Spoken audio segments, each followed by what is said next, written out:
할렐루야. 오늘 이 본문 말씀을 가지고 죄에서 구원할 자, 이런 제목으로 하나님 말씀 나누겠습니다. 먼저 우리가 말씀을 나눌 때 같이 좀 생각해 보기 원하는 것은 이 하나님에 대한 오해를 우리가 혹시 가지고 있지 않은지 한번 생각해 보는 시간 가지기 원합니다. 하나님을 우리가 알지만 그러나 하나님을 잘못 아는 경우가 얼마나 많은지 몰라요. 하나님을 잘못 알고 있는데 또 그거 사실을 몰라요. 이런 경우도 또 굉장히 많아요. 하나님에 대한 이러한 오해는 우리가 흔히 범하는 실수입니다. 특히 하나님에 대한 오해를 언제 많이 하냐면 고난과 위기의 때에 인생의 어두운 골짜기를 걸어갈 때, 항상 이러하지는 않겠죠. 이럴 때가 있습니다. 인생의 어두운 골짜기를 걸어갈 때, 그래서 내일이 두려운 그런 때가 있어요. 그럴 때 이 하나님에 대해서 우리가 오해를 하게 됩니다.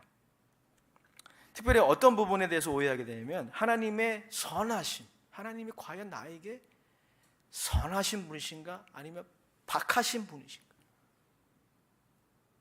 어떻게 생각하세요? 하나님 여러분들에게 선하신 분이십니까? 아니면 아주 박하신 그런 분입니까? 또 우리는 하나님의 능력을 의심해요. 하나님을 우리의 수준으로 이해하는 거예요. 우리의 능력 수준으로 하나님을 이해하고, 이렇게 하나님의 선하심과 능력을 의심할 때가 많습니다. 하나님을 오해하는 거죠. 구약 성경의 여러 인물들 중에 아하스 왕이라는 인물이 있습니다. 이 아하스 왕은 남유다의 왕 중에 하나였는데, 이 아하스 왕의 이야기를 좀 해야 될 것 같아요. 오늘 본문을 이해하기 위해서. 이 아하스 왕은 당시 왕이 되자마자 신흥 제국 아수르와 좀 친한 친아수르 정책의 외교 노선을 택했습니다. 그런데 이에 대해 반감을 갖고 있었던 북이스라엘 왕 베가라는 왕이 아람과 연합하여, 이 아람은 북이스라엘 바로 밑에 있는 나라인데, 아수르 제국의 바로 밑에 있는 나라인데 아수르와 사이가 좋지 않았어요. 이 남유다의 왕 아하스 왕이 이 친아수르 노선을 택한다라고 하는 것에 반감을 품은 이 북이스라엘 왕 베가와 아람의 왕이 연합해서 남유다를 침공하게 된 겁니다. 선전포고를 했어요. 아하스 왕은 그들의 침공 소식에 흔들릴 수밖에 없었습니다. 그래서 이사야서 7장 2절에 보면 이렇게 기록하고 있어요. 왕의 마음과 백성의 마음이 숲이 바람에 흔들림같이 흔들렸다. 이렇게 기록하고 있어요. 그때 하나님이 이사야 선지자를 보냈습니다. 당시 이사야 선지자가 살아있었어요. 그리고 아하스 왕에게 권면했습니다. 충고했습니다. 그들을 두려워하지 말라. 그리고 아수르가 아니라 하나님이 남유다를 구원하실 것이다 라고 권면했어요. 그리고 그것을 믿어야 된다고 강력히 촉구했습니다. 이사야서 7장 9절에 이사야 선지자가 심지어 이렇게 얘기했어요. 너희가 믿지 아니하면, 하나님이 불리한 상황이지만 하나님이 아수르가 아니라 하나님이 구원하실 것이다. 이걸 믿지 아니하면 굳게 서지 못하리라 라고까지 이사야 선지자는 하나님의 말씀 전했습니다. 그러나 성경에 보면요, 불행히도 아하스 왕은 이사야 선지자의 말을 듣지 않았어요. 하나님을 믿지 않았습니다. 그는 차라리 아수르의 원군을 요청하는 것이 옳다고 믿었습니다. 그러니까 하나님을 자기 수준으로 이해하고 하나님의 선하심, 하나님의 그 전능하심을 아하스 왕은 믿지 않은 것이죠. 사실 객관적으로 보면 불리한 상황이면 분명해 보입니다. 북이스라엘과 아람의 군사력이 합치면 남유다는 그야말로 잽이 안 되는 거예요. 불리한 상황에 처했던 것은 분명합니다. 그러나 이사야 선지자는 그들에게 충고합니다. 하나님이 그런 상황이지만 하나님이 그들을 구원하실 수 있다고. 그리고 하나님이 징조를 보여주실 것이라고 말씀하십니다. 여러분, 징조라는 게 언제 필요하냐면요, 믿음이 부족할 때 필요한 거예요. 징조라는 게 어떤 중요한 실체를 가리키는 거잖아요. 그 징조를 보여주시겠다고 말씀하셨어요. 그리고 약속하신 것이 바로 오늘 마태복음의 저자 마태가 인용하고 있는 이사야서 7장 14절의 말씀. 이사야서 7장 14절을 한번 같이 우리 읽어보겠습니다. 시작. 그러므로 주께서 친히 징조를 너희에게 주실 것이라. 보라, 처녀가 잉태하여 아들을 낳을 것이요 그의 이름을 임마누엘이라 하리라. 임마누엘의 뜻이 뭐냐면은 하나님이 함께 하신다. 할렐루야. 즉 지금 남유다가 처해 있는 상황이 불리한 상황이고 두려워할 수밖에 없는 상황이고 고난의 상황이고 위기의 상황이고 시험의 상황이지만 하나님은 그들과 함께 하신다는 거예요. 그러면 여러분 게임 끝난 거죠.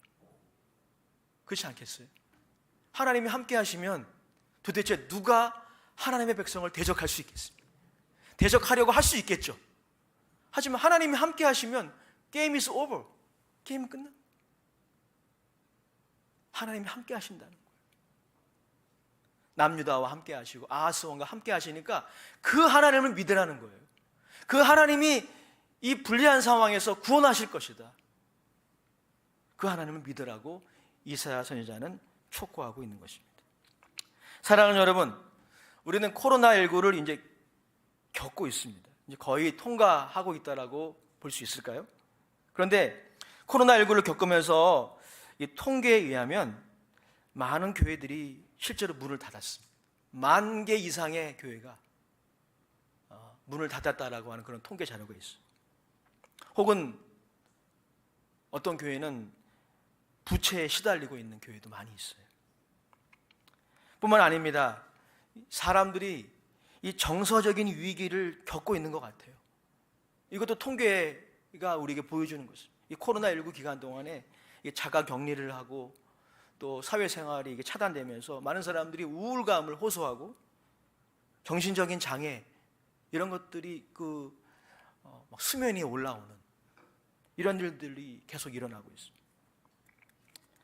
뿐만 아니라 여러분, 코로나19로 인해서 가정 안의 갈등도 심해졌다고 합니다. 왜냐하면 자가격리를 하니까 집에 오래 같이 있으니까 그럼 더 이렇게 화목해져야 되는데 부부싸움이 더 늘었대요. 부부간의 갈등이 더 증폭이 되는 일들이 많이 있었다고 하는 그런 객관적인 자료들이 있어요. 현장 예배가 회복이 됐지만 성도님들의 예배 생활이 이전으로 돌아가는 것이 쉽지만은 않은 것 같아요. 사랑하는 여러분, 기억하십시오. 축복의 때만 우리의 믿음과 신앙이 도전받는 게 아니에요. 고난과 시험과 위기가 있을 때 우리의 믿음과 신앙이 도전을 받게 됩니다. 그래서 그때 무엇이 필요합니까? 우리 하나님을 다시 만나야 돼요. 내가 가지고 있는 하나님의 상이 있어요, 그죠? 다 우리는 하나님의 그 상이 있습니다. 근데 그 하나님의 상을 우리가 좀 넘어서야 돼요. 하나님에 대한 오해를 우리가 넘어서야 돼요. 왜냐하면 여러분, 이렇게 고난과 시험과 위기가 있을 때 우리는 하나님의 선하심을 의심하게 됩니다. 하나님이 과연 나에게 선하신 분이신가?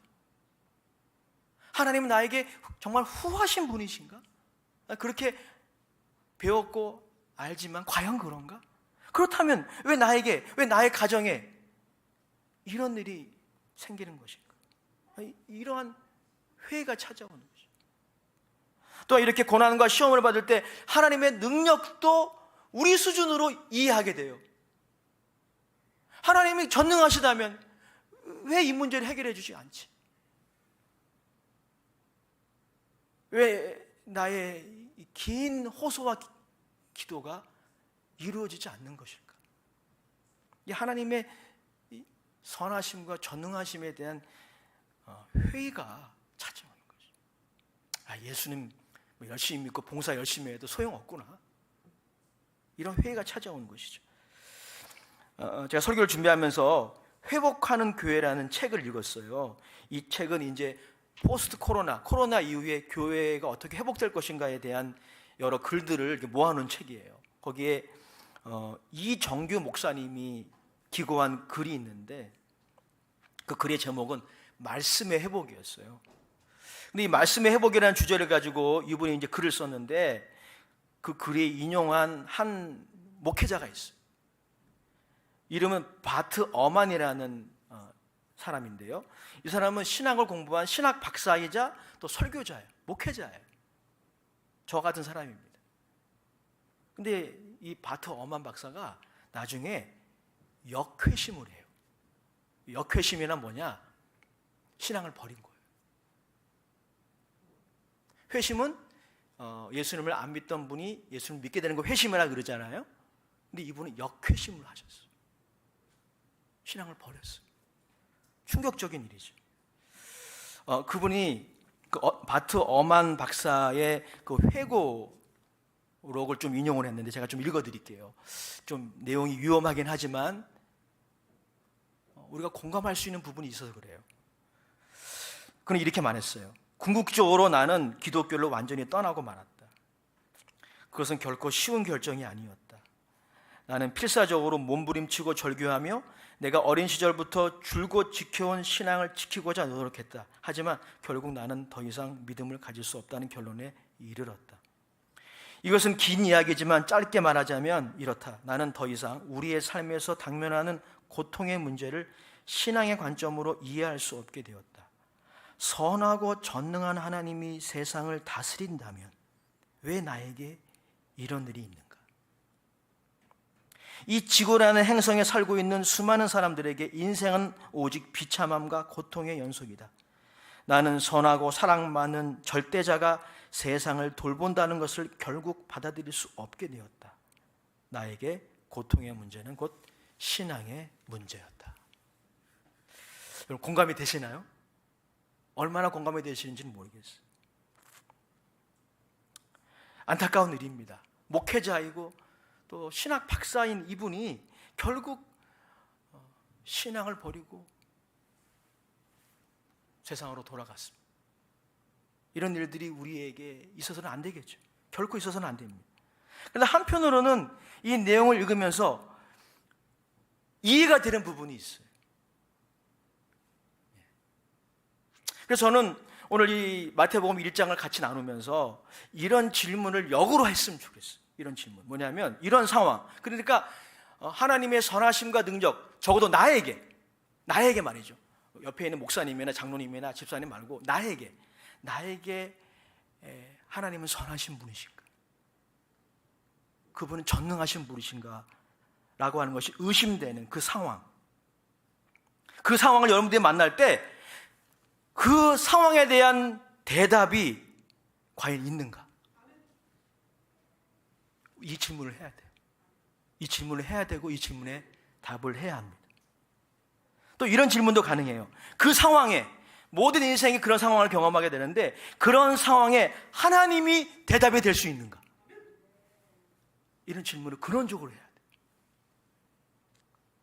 좀 더 구체적으로 질문하자면 하나님을 믿는 신앙이 결국 해답이라고 말할 수 있는가?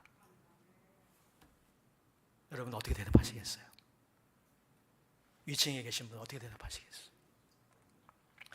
오늘 마태복음의 저자 마태는 그리고 이사야 선지자는 그리고 오늘 제가 인용한 이정규 목사님 그리고 우리의 믿음의 선배들은 예스라고 대답합니다.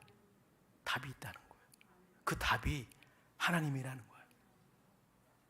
즉 우리가 하나님의 말씀을 통해 하나님을 오해하지 않고 바로 알면 알수록 우리의 좁은 하나님 이해를 넘어서게 된다는 것이죠. 지금 이 바트 어만의 문제는 뭐냐면 자신의 수준으로 하나님을 이해하는 거예요. 자신의 그 틀 안에서 하나님을 이해하는 그 좁은 이해에 갇혀 있는 거예요. 그 좁은 이해를 넘어서야 돼요. 그 좁은 이해에 갇혀 있으면 여러분들 하나님을 오해하게 되는 거예요. 그럼 어떻게 넘어섭니까? 하나님의 말씀을 통해. 그래서 말씀해 보긴 거예요. 말씀을 통해. 여러분, 우리가 하나님의 말씀을 통해 우리의 그 하나님에 대한 좁은 이해를 넘어서게 되면, 하나님에 대한 오해를 넘어서게 되면 그분의 선하심과 전능하심을 보게 됩니다. 누리게 됩니다. 그리고 의지하게 돼요. 포스트 코로나 시기에 그래서 우리가 회복해야 할 것은 무엇보다 하나님에 대한 바른 이해입니다. 우리는 하나님을 많이 오해하고 있어요. 영국의 설교자 제이비 필립스가 말한 것처럼 우리의 하나님은 너무 작아요. 하나님은 정말 크신데 여러분 믿으시나요? 우주를 보세요, 여러분. 우주의 크기를 다 측량할 수 있나요? 그분이 우주를 지으셨다면 우주의 크기를 한번 생각해 보세요. 하나님은 얼마나 크십니까? 그분의 선하심이, 그분의 능력이 얼마나 크시냐고요. 근데 우리가 믿는 하나님은 너무 작아요. 이게 우리의 문제예요. 하나님에 대한 우리의 이해를 확장해야 돼요. 여러분, 본문의 저자 마태는 오늘 이사야 선지자가 예언했던 이 구절을 인용해서 예수님의 동정녀 탄생을 전하는 천사의 소식, 소위 말하는 수태고지를 기록합니다.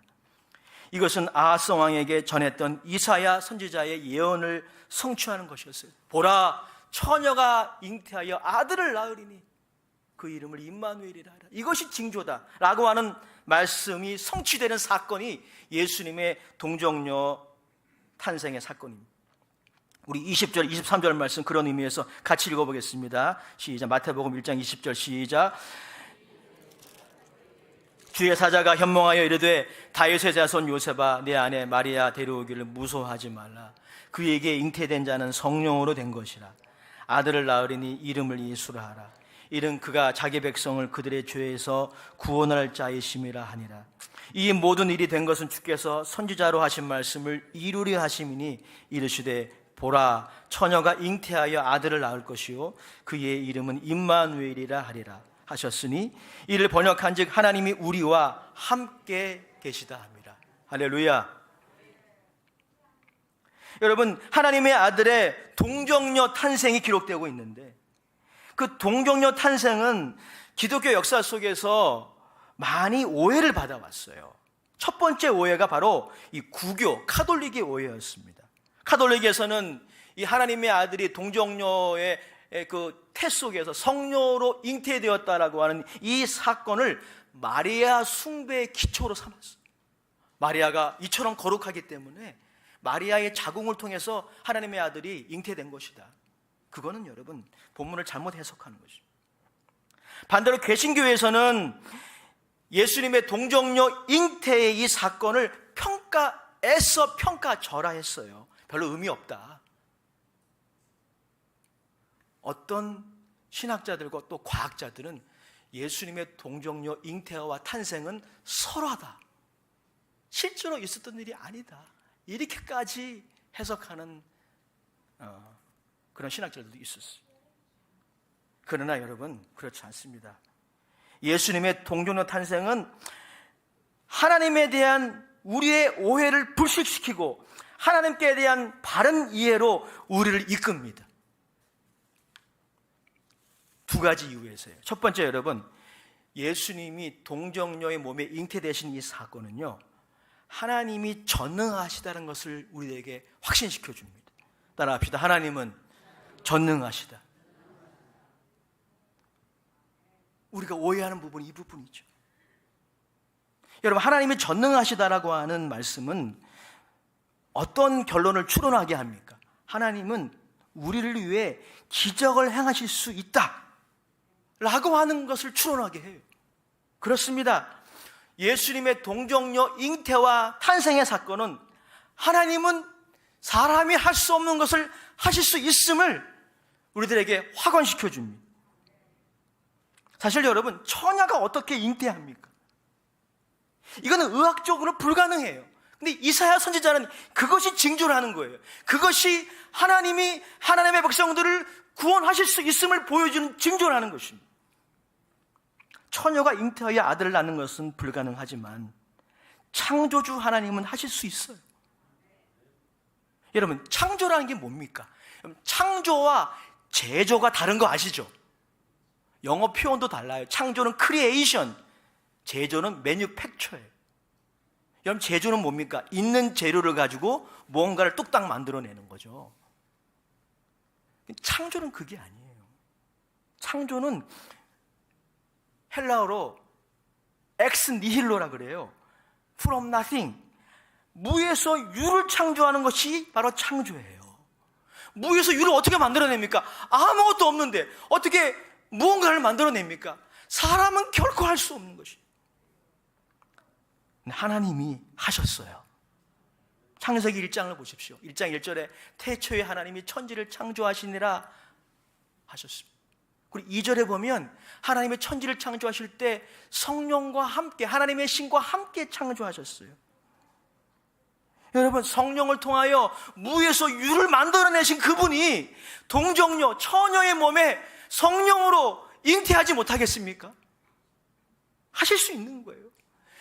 동정녀의 몸에서 잉태하신 그 사건이 보여주는 게 바로 이거예요. 하나님은 하실 수 있다는 거. 죄만 빼놓고. 신학자 마이클 그린은 이 마태복음을 강의하면서 이렇게 얘기했어요. 동정녀 탄생을 부정하는 것은 무에서 유를 창조하신 하나님이 우리를 위해 기적을 행하실 수 있음을 부정하는 가정에서 출발하는 것이다. 여러분, 우리는 동정녀 탄생만이 아니라 무엇을 믿습니까? 부활을 믿잖아요.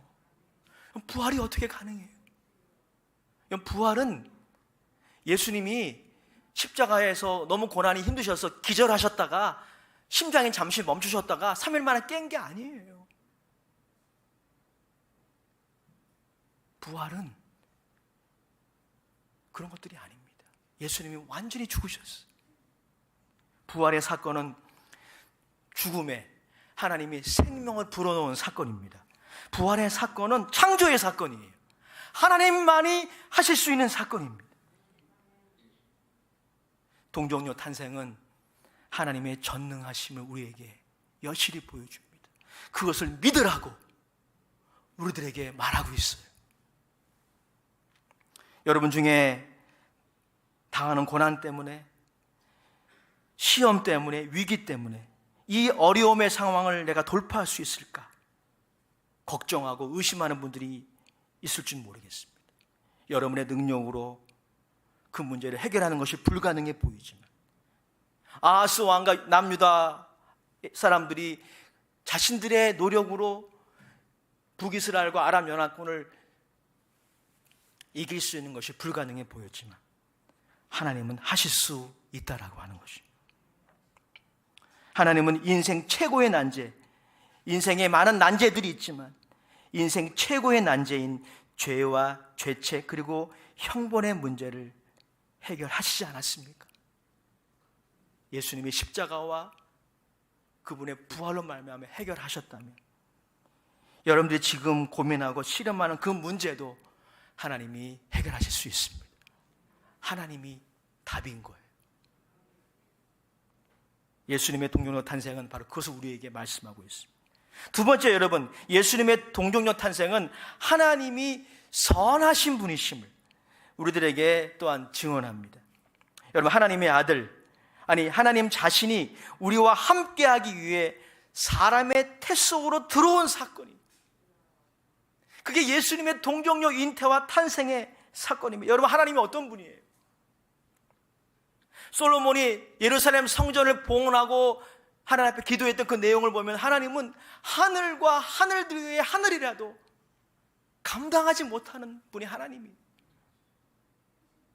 여러분, 온 우주, 정말 우리를 무섭게 하는 그 온 우주의 크기도 하나님을 감당할 수 없는 분이 바로 여러분이 섬기는 그 하나님이시라는 것입니다. 근데 그 하나님이요, 여자의 자궁, 이게 크기가 얼마나 되겠어요? 이 속으로 들어오셨어. 이게 기독교예요, 여러분. 여러분, 하나님의 아들이 여자의 자궁 속으로 들어오신 사건은 어떤 의미가 있습니까? 그것은 바로 하나님이 우리의 고난 속으로 들어오신 것을 의미합니다.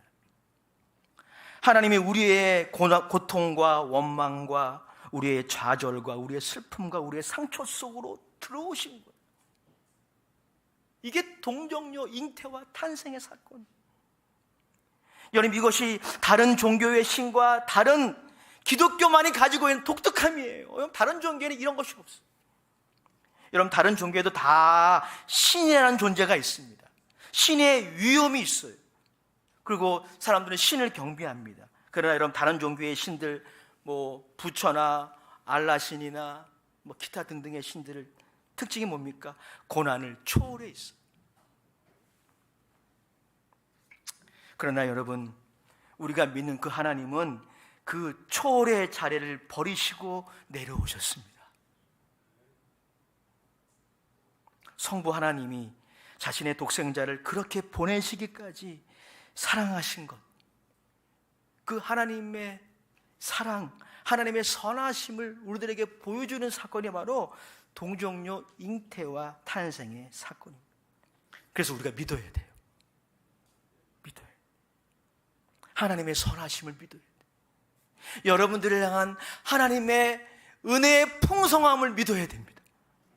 믿어요. 여러분의 느낌이, 여러분들이 가끔 그런 느낌을 가지죠. 특별히 여러분들이 범죄했을 때, 잘못했을 때, 죄책감이 몰려올 때 그런 느낌을 가지게 됩니다. 그래서 우리가 그 느낌을 가지고 회개해야 돼요. 여러분의 느낌이 그렇게 얘기할 때가 있습니다. 또 여러분, 마귀가 우리에게 찾아와서 하는 일이 무엇입니까? 이 하나님의 선하심을 자꾸 가리게 만드는 것입니다. 하나님은 자신의 아들을 아끼지 않고 주시기까지 사랑하신 그 사랑에 눈이 가려지게 만드는 일이에요. 창세기 3장에 보십시오. 아담과 하와에게 찾아와서 마귀가 했던 전략이 그거 아닙니까? 그 전략에 하와가 먼저 넘어갔어요. 하와가 이 전략에 넘어가서 하나님을 어떻게 이해하게 되었습니까? 하나님 정말 너무하시다. 동산 중앙에 있는 나무 다 먹으라 그러지. 그거 하나 남겨놔가지고 그렇게 이해하게 만들어요. 오늘날도 마찬가지예요. 마귀가 밤낮 하는 메인 비즈니스가 있어요. 어떤 목사님이 그러더라고요. 마귀의 메인 비즈니스가 있대요. 밤낮 하는 일이 있대요. 그게 뭐냐면 여러분들에게 다가와서 여러분들의 생각에 그런 생각을 주입시키는, 하나님의 선하심에 대해서 눈이 가려지게 만들고, 여러분들을 향한 하나님의 그 풍성하심에 대해서 눈이 가려지게.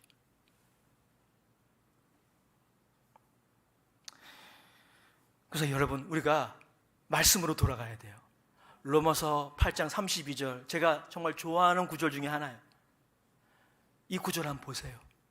이 구절이 우리에게 보여주는 하나님이 진짜 하나님입니다. 여러분의 느낌과 옆에 있는 사람들 혹은 마귀가 여러분들에게 가르치는 그 하나님이 아니라 이 구절이 여러분들에게 소개하는 그 하나님을 믿으세요.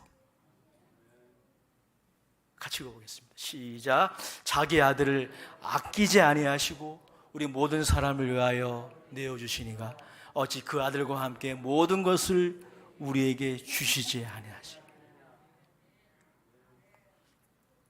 사랑하는 여러분, 여러분이 생각하는 것보다, 여러분이 상상하는 것보다 하나님은 여러분들에게 주어진 하나님이십니다.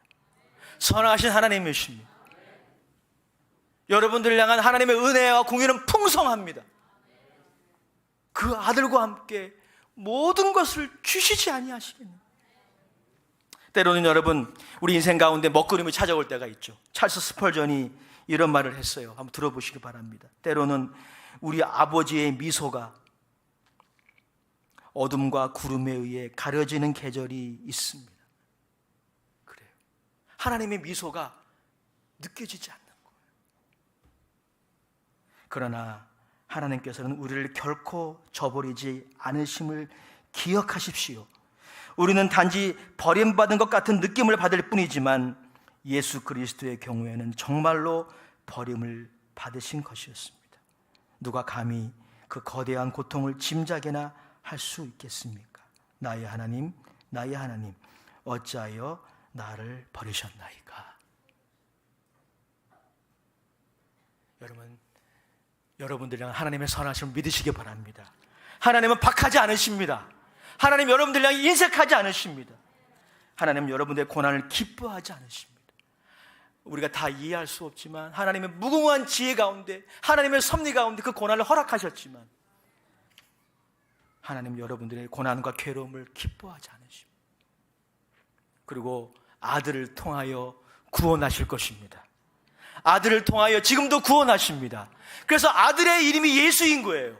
예수란 이름이 뭡니까? 자기 백성을 그들의 죄에서 구원할 자. 그래서 여러분, 하나님이 대답이신 것입니다.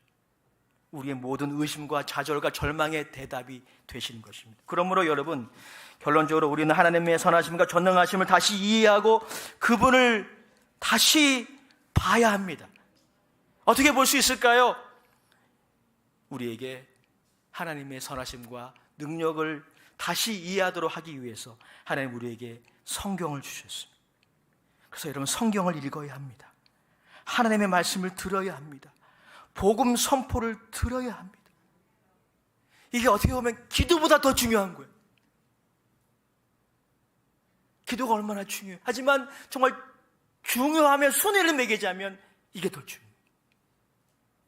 우리의 눈이 열려야 합니다. 하나님의 선하심과 하나님의 능력을 보는 우리의 눈이 열려야 돼요. 우리의 가려진 눈이 열려야 됩니다. 미국의 설교자 존 파이퍼는 성경을 이렇게 비유했습니다. 성경은 하나님의 영광의 아름다움을 보기 위한 창과 같다는 것이죠. 여러분들이 광속으로 갈 수 있는 우주선을 타고 우주에 갔다고 한번 생각해 보세요.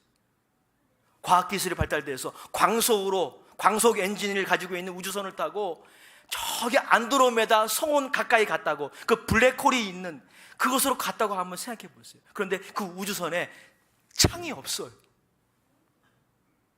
얼마나 답답할까요? 거기에 왜 갔어요? 그거 보러 간 거 아니에요? 그거 보러 간 거예요, 그거. 근데 창이 없어. 미치는 거죠. 성경이 어떤 역할을 합니까? 바로 창의 역할을 하는 거예요. 하나님의 영광의 아름다움, 하나님의 선하심, 하나님의 전능하심, 여러분들을 향한 하나님의 은혜의 풍성함, 세상의 영광과 비교할 수 없는 하나님의 영광의 아름다움을 보게 하는 창이에요. 코로나19 시대에 하나님에 대한 오해를 극복하기 위한 길이 우리 가까이에 있습니다. 성경을 읽으십시오. 하나님의 말씀을 들으십시오. 복음적인 설교를 들으십시오. 근데 반면에 존 파이퍼에 의하면 세상에 다양한 볼거리들이 있죠. 유튜브, 텔레비전, 넷플릭스, 인스타, 기타 등등. 이런 것들도 다 필요하지만 그에 따르면 이것만 보고 있으면 이것이 마치 현미경과 같아서 세상의 근심과 허영과 영광이 더 커 보이게 한다는 거예요. 현미경이 작은 걸 크게 보이는 게 역할이잖아요. 이런 것들만 보고 있으면, 여러분들이 맨날 핸드폰으로 이런 것들만 보고 있으면 세상의 근심과 허영과 영광이 더 커 보이고 여러분들을 향한 하나님의 능력과 하나님의 전능하심은, 하나님의 선하심은 점점 가려지는 것입니다. 결론입니다. 여러분 중에 고난과 시험과 해결되지 않는 실존의 문제로 인해 하나님을 오해하고 자기 연민에 빠지신 분이 계십니까? 하나님에 대한 오해로 말미암아 자신의 불신앙과 나태함을 정당화하고 있는 분이 혹시 계십니까? 그렇게 하기 쉬운 때가 바로 지금이라고 저는 생각합니다. 사랑하는 여러분, 기록된 말씀대로 처녀의 몸에 잉태되신 하나님의 아들 예수님을 기억하십시오. 하나님은 당신에게 선하시고 전능하십니다. 그분은 당신이 생각하는 것보다 더 크십니다. 하나님의 말씀을 더욱 읽고 들으시고 기도하십시오. 따라합시다. 하나님은 나의 생각보다 더 크십니다. 주님, 오늘 함께 예배하는 하나님의 귀한 종들 축복해 주셔서 우리 다음 세대부터 시작하여 우리 장년부에 이르기까지 이 코로나19 시대, 포스트 코로나 시대 하나님을 다시 만나기 원합니다. 하나님에 대한 우리의 좁은 이해가, 하나님에 대한 우리의 오해를 넘어서서 하나님의 선하심과 하나님의 전능하심을 보기 원합니다. 하나님의 영광의 아름다움을 보기 원합니다. 말씀을 통하여 그런 역사가 일어나게 하여 주시옵소서. 오늘 성찬의 떡과 포도주를 먹고 마실 때 성령님 우리 가운데 역사해 주셔서 그런 일들이 우리 안에 일어나게 하여 주옵소서. 예수님의 이름으로 감사하며 기도드립니다. 아멘. 우리 말씀을 생각하며 우리 성찬을 준비하는 마음으로 우리 함께 기도하기 원합니다.